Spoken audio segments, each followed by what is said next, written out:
Jai Shri Narayan. Welcome to my YouTube channel Bhata Microbiology. Today, myself Ashita Keherwa. Today I am introducing my sixth video through the channel.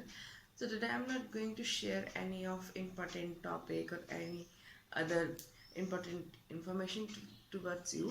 So today I am going to share some tips and tricks we can use in biology, microbiology, biotechnology, etc. So today I have write down here tips and tricks. So which tips and tricks I am talking about? जैसे हम सब लोग जानते हैं कि biology में diagrams को बहुत वैल्यू किया जाता है। डायग्राम्स की वैल्यू बायोलॉजी में क्यों की जाती है? क्योंकि बायोलॉजी में हम लिविंग बींग्स के बारे में पढ़ते हैं, उनसे जुड़ी चीज़ों के बारे में पढ़ते हैं, तो इसलिए डायग्राम का इसमें ज़्यादा वैल्यूबल होता है। So how we can make marks in biology. अगर बायोलॉजी में हमें मार्क्स बिल्डअप करने तो हमें कौन से टिप्स को हमेशा याद रखना चाहिए जिससे हम अपने अच्छे वेटेज बना सकें। लाइक जैसे हमारे बायोलॉजी में बहुत से डायग्राम्स होते हैं, बहुत से थियोरेटिकल पार्ट बहुत होता है, लेकिन हम कैसे मटेरियल को कॉन्साइज फॉर्म में रखें और कैसे उसे इनफ करें। Suppose I had a 5 marks question. 5 marks question में how we represent our answer. So in 5 marks, it's very important to make a diagram with a very neat and clean and level diagram. And then always remember one thing. Suppose I made a diagram of a prokaryotic cell. I'm just doing a roughly diagram here. Like prokaryotic cell, whatever it is. So always I have seen many of people that how they make the arrows like this, या फिर ये कर देंगे. So this is not the fact. When you are going to make any of level diagram, it's important to make it in a very correct form, because biology में आपके अच्छे marks मिलने के कारण आपकी अच्छी डायग्राम विद लेबलिंग होता है। क्योंकि हमारे बायोलॉजी में अगर हमने कोई थियोरिटिकल पार्ट भी लिखा है तो हम उसे भी कॉन्साइज फॉर्म में लिखते हैं ताकि वो शॉर्ट वे में हम अपनी बात पूरी कह सकें। तो उसी तरीके से जब डायग्राम की बात आती है तो डायग्राम में आपने ऐसे एरो नहीं देना है, आपको एरो देना है like this. Suppose I am going to denote this portion, कि मैं इसको बताना चाहती हूँ, तो मैं एक ऐसा एरो बनाऊंगी, एक यहाँ बनाऊंगी। That this means that I am denoting this part only, and this it doesn't give a scientific way to understand. So यहाँ पे ये एरो है तो मैंने यहाँ पे इसको लेबल कर दिया कि जो भी है। तो ये वाला पार्ट मतलब इस तरीके से अगर आपने इसको डिनोट किया तो ये सही है और ये गलत है।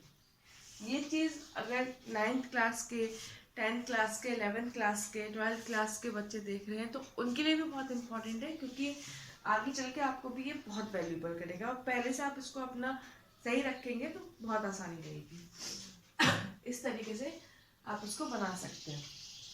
अब आता है सेकंड चीज़ कि हम लोग पैराग्राफ में लिखते हैं थ्योरेटिकल पार्ट या पॉइंट वाइज में। हमें पॉइंट वाइज में अपनी बातों को लिखना चाहिए। थ्योरेटिकल पार्ट बेसिकली क्या होता है कि जब कोई 5 मार्क्स का आपसे क्वेश्चन मांगता है तो हम क्या करते हैं कि एक पूरा पैराग्राफ कर देते हैं या फिर डायग्राम बना लेते हैं साथ में। अगर आपको एक अच्छा मार्क्स बिल्डअप करना है और अच्छा अपना वे ऑफ प्रेजेंटेशन अच्छा दिखाना है राइटिंग का, तो तरीका एक ही है कि एक अच्छे से डायग्राम बनाइए एंड जो भी आपका थियोरेटिकल पार्ट है put it into the point. Like first point हो गया, तो मैक्सिमम आप ट्राई कीजिए कि आपका जो सेंटेंस है वो 1 लाइन का हो या 2 लाइन का हो, बट उससे ज़्यादा नहीं हो अगर आप पॉइंट वाइज लिख रहे हैं। और यदि आप पैराग्राफ वाइज लिख रहे हैं तो भी आपको पैराग्राफ वाइज लिखते समय ये ध्यान रखना चाहिए कि आप उसको कितना कॉन्साइज कर सकते हैं। आप उसको जितना कॉन्साइज करेंगे, जितना इम्प्रेसिव वर्ड्स में लिखेंगे, आपके लिए उतना अच्छा है। तो सपोज मैंने इसको पॉइंट वाइज में लिखा कि prokaryotic cell is unicellular. So one sentence is supposed to be stopped here. Now second, lacks of true nucleus. ये मेरा सेकंड पॉइंट हो जाएगा। थर्ड पॉइंट ये हो जाएगा लैक ऑफ ऑर्गेनाइज, मेरा थर्ड पॉइंट हो जाएगा। और इस तरीके से मेरे फोर्थ फिफ्थ से जितने भी इसके पॉइंट्स होंगे मैं उसको कवर कर लूंगी। अगर आपने एक डायग्राम अच्छा बना दिया, ऐसे आपने पॉइंट्स लिख दिए, आपको 5 मार्क्स मिलेंगे। In suppose in the case अगर आपको थ्योरेटिकल पार्ट याद नहीं है, आपको सिर्फ अच्छा सा डायग्राम मालूम है, सो डोंट आप उस क्वेश्चन को मिस मत करो। अगर आपको डायग्राम अच्छे से आता है तो प्लीज़ आप डायग्राम बनाओ। डायग्राम बनाने के बाद उसको अच्छे से लेबलिंग करो। और अगर आपको कुछ भी उससे रिलेटेड याद नहीं आ रहा तो आप एक काम कर सकते हैं, जो भी आपने डायग्राम में अपने फंक्शंस को डिनोट किया है, आप उन फंक्शंस को लिख सकते हैं निकाल के। Like in this diagram cell wall is presented, तो सेल वॉल का ये वर्क है। In here is show about the pili का ये वर्क है, फ्लैगला का ये वर्क है। तो इस तरीके से आप थोड़े मार्क्स गेन कर सकते हो। तो आपको 5 मार्क्स में से एटलीस्ट 2.5 तो मार्क्स मिलेंगे। सो वो क्वेश्चन मिस करने से अच्छा होगा।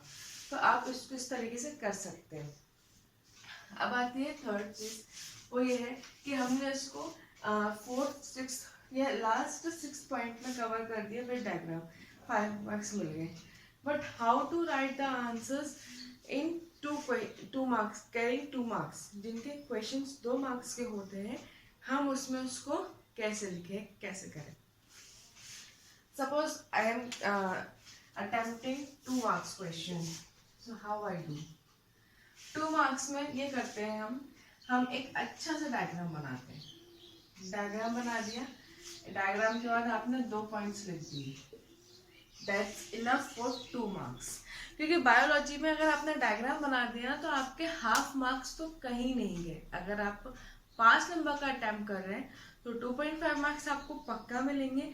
और अगर आप 2 नंबर का कर रहे हैं तो 2 नंबर का आपको पूरा मिलेगा। लेकिन अगर होता है कि हमेशा डायरेक्टली फुल नंबर नहीं दिए जाते, तो टीचर काटता भी है तो बहुत ही माइनर मिस्टेक ऑफ 0.5 कट जाता है, लेकिन आपको हाफ तो मिलेगा ही मिलेगा। तो ये 2 मार्क्स का हो गया। अब आता है हाउ टू डिफ्रेंशिएट। जैसे जैसे आपका क्लास बढ़ता है, 9, 10, 11, 12, graduate, post graduate, the way of differentiation also changed.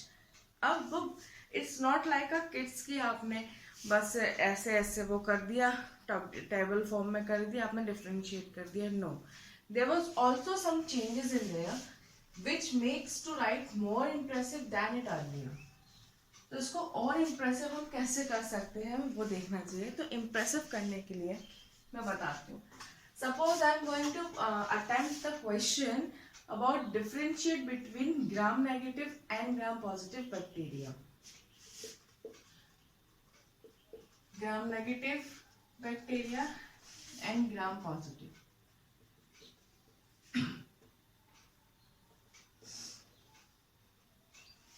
अब हम क्या करेंगे, अब इसमें हमें डिफरेंशिएशन मानना है। तो ज्यादातर क्या करा जाता है कि लोग क्या करेंगे, एक इधर बनाया, बीच में एक लाइन खींच दी, बस अब हम इसको डिफरेंशिएट कर देंगे। आपने इसको डिफरेंशिएट किया है, ये आप 10 तक कीजिए, चलेगा, बट इम्प्रेसिव नहीं लगेगा, पर चलेगा। 11th 12th में भी चली जाएगा। लेकिन आप जब ग्रेजुएशन में आते हैं, so now your level is going to be up. जब आपका लेवल अप हो रहा है तो it's important to make your writing way also in impressive way. सो अब हम क्या करेंगे, अब हमने ये टेबल तो बनाया, ये हम रखेंगे, एक कॉलम हम ऐड करेंगे, वो होगा कैरेक्टरिस्टिक्स का। कैरेक्टरिस्टिक्स का मतलब ये होगा कि ग्राम पॉजिटिव और ग्राम नेगेटिव बैक्टीरिया में कौन कौन से कैरेक्टर्स हैं, वो कैरेक्टर्स हम यहाँ लिखेंगे। इनमें और इनमें प्रेजेंट है कि नहीं, वो हम लिखेंगे। सपोज मैंने लिख दिया पेप्टिडोग्लाइकॉन, पेप्टिडोग्लाइकॉन लेयर। सपोज ये इसका फीचर है कि इसके अंदर पेप्टिडोग्लाइकन होता है। सपोज ये इसमें होता है पर इसमें नहीं होता, तो मैं इसको क्या लिखूंगी, मुझे अब इसमें एक सेंटेंस लिखने की जरूरत नहीं है कि इट इज एब्सेंट और इट इज प्रेजेंट, मुझे इट इज भी लिखने की जरूरत नहीं है, मैं लिखूंगी it is absent, it is present, इस तरीके से मैं इसको लिखूंगी। अब अगर इसे पूछा जाता है कि इसमें सैलवोल है कि नहीं, मैंने लिख दिया एब्सेंट प्रेजेंट। सो आप डिफरेंस देख रहे होंगे, सेंटेंस की जगह वर्ड्स आ गए, वर्ड आ गया कि यहाँ पे मैंने एब्सेंट लिखा, यहाँ पे मैंने प्रेजेंट लिखा, या यहाँ पे प्रेजेंट लिखा, यहाँ पे एब्सेंट लिखा, और मैंने बस एक कॉलम जोड़ा कैरेक्टरिस्टिक्स का। तो ऐसे हम हर एक का वो कैरेक्टर्स निकालते जाएंगे, प्रेजेंट या एब्सेंट। हाँ, लेकिन जरूरी नहीं है कि नीड वाली जगह पे भी आप एक वर्ड लिख के कर दो, जरूरी नहीं है। सपोज इसमें कुछ और ऐसा कोई सेंटेंस आया जो इम्पोर्टेंट है, तो वो इम्पोर्टेंट क्या होगा, जैसे कि होता है ना कि इट इज लगा दिया, इट इज के आगे वर्ड लिख दिया एब्सेंट और प्रेजेंट, तो it is doesn't matter in that case. अगर इट इज के जगह कोई और सेंटेंस है तो आप उसको लिख सकते हो, but maintain the dignity of the line, like इसे वन लाइन में खत्म कीजिए, इस तरीके से वो होगा। तो आपने इस कैरेक्टरिस्टिक्स वाले कॉलम को जोड़ा, फिर इनको डिफाइन मतलब इनको डिफरेंशिएट किया, तो इसका अलग आपको मिलेगा। अगर ये 5 मार्क्स का होगा तो आपको 5 मार्क्स मिलेंगे। देन अगेन आप इसका भी एक डायग्राम बनाएंगे, इसका भी डायग्राम बनाएंगे, और इसको 5 पॉइंट्स में भी लिखेंगे ना, तो भी आपको 5 मार्क्स मिलेंगे। बिकॉज बायोलॉजी में आप जितना डायग्राम बनाओ आपको उतने अच्छे मार्क्स मिलते हैं, क्योंकि बायोलॉजी में डायग्राम बहुत वैल्यूएबल होते हैं। एंड इम्पॉर्टेंट इज, हमें इसमें एक बेनिफिट है, वो ये है कि इसमें हमारे इंग्लिश वर्ड अगर हमने गलत लिख दिए, सपोज हमने स्पेलिंग गलत लिख दी, अगर आपने सपोज किया इसको ग्राम की जगह GRAM लिख दिया, तो इसमें अगर हम इंग्लिश स्टूडेंट होंगे तो ऑब्वियसली नंबर कटेंगे। साइंस में नंबर नहीं कटते हैं, लेकिन अगर आपके बाकी भी गलत हो, आपका मैटर गलत हो, तो नंबर कटेगा। लेकिन अगर आपने ग्राम की जगह गरम लिख दिया, आर की जगह ए लिख दिया, तो डायरेक्टली नंबर नहीं कटेगा। Just teacher will point out like this but not deduct the marks, क्योंकि साइंस में आपके वर्डिंग्स इंपॉर्टेंट नहीं है, आपके लेबलिंग जरूरी है, आपके डायग्राम जरूरी है। अब आता है, अब जितने भी क्वेश्चन हम साइंस में देखते हैं ज़्यादातर अब डिफ्रेंशिएशन आने लगे हैं, और वैसे रीजनिंग भी आने लगी है, केमिस्ट्री की, फिजिक्स की, उसी तरीके से बायोलॉजी में भी आती है। अब जैसे मैंने आपको बताया कि 5 मार्क्स में कैसे करना है, डिफ्रेंशिएशन कैसे करना है, डायग्राम कैसे बनाना है, तो मैंने आपको बता दिया। अब लास्ट चीज़ मैं बताऊंगी, लास्ट चीज़ ये होगा कि how to and the theory part.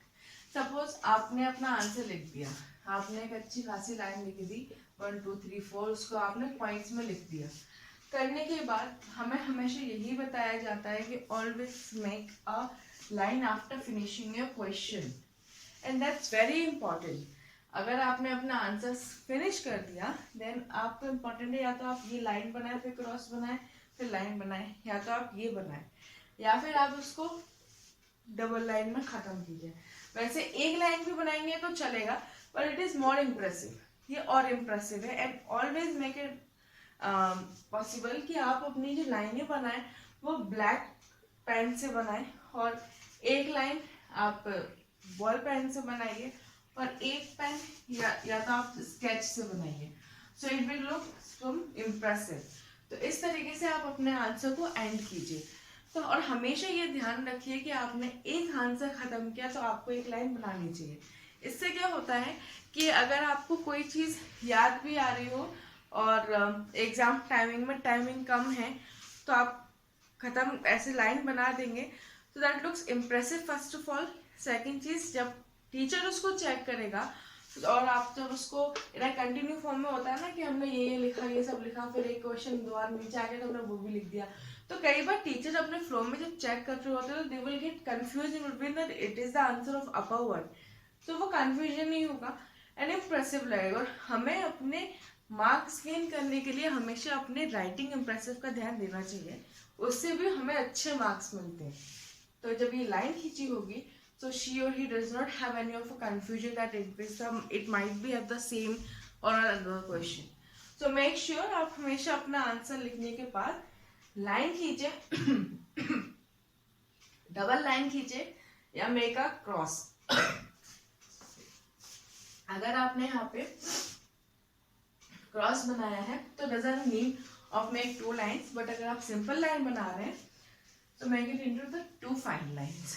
So through this video I give you some interesting fact that how we can make our writing impressive and gain good marks in the biology or microbiology or biotechnology, because whatever the biology is, but the one thing is very same, and that is the way of writing, the way of presenting our diagrams in a very respective way. So I make sure that you get a good source of tips and tricks in biology. So I hope you like my video, so please like my video and subscribe my channel. Thank you.